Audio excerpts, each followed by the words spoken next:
My name is Mark Durley. I'm 51 years old and I'm a stroke survivor.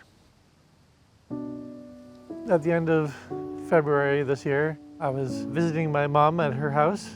I was downstairs playing a game on my computer. I suddenly noticed that my character in the game was kind of moving in a way that didn't make sense. And I was confused by that, trying to figure out, well, what's wrong with the game.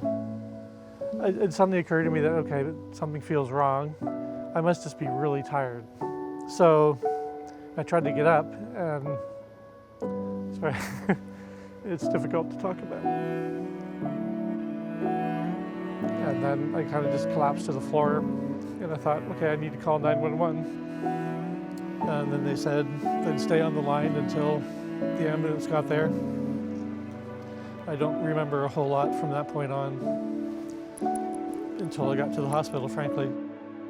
I was very lucky to be able to get there quickly enough that they could administer the clot busting medication that saved my life.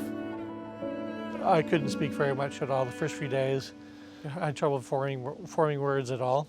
But they were trying to do like a cognitive test with me. And I was really struggling with some of those questions, specifically some fairly easy math questions and had to kind of give up on. And that really hit me hard because, I had had a couple of days to realize that, okay, my arm and leg don't move anymore, but hopefully the stroke didn't damage my brain too much at least.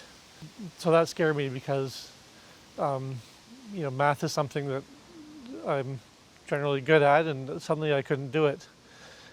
On the Thursday of that first week, I was transferred to Seaforth from Stratford to the stroke unit there and started to work with the therapy team in Seaforth.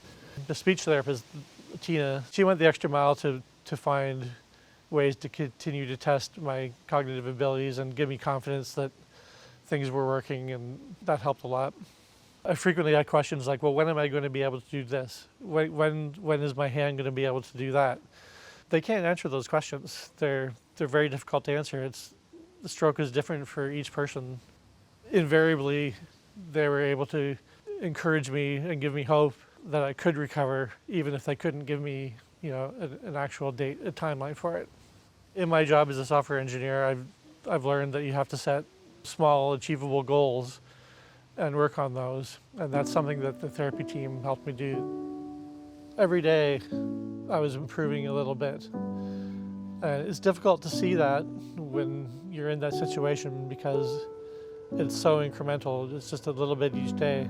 My sister would come to visit every week and she would say, oh, wow, you're walking much better, or you're moving your arm much better than you were last time. And I would say, oh, really? I didn't realize. Everyone around me did everything they could to keep me hopeful.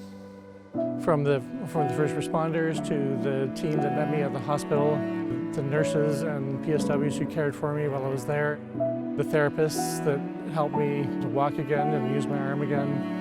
It's impossible to list all the names and thank everyone, but from the bottom of my heart, thank you for everything. I guess the message is, don't be afraid to reach out for help if something's not going right.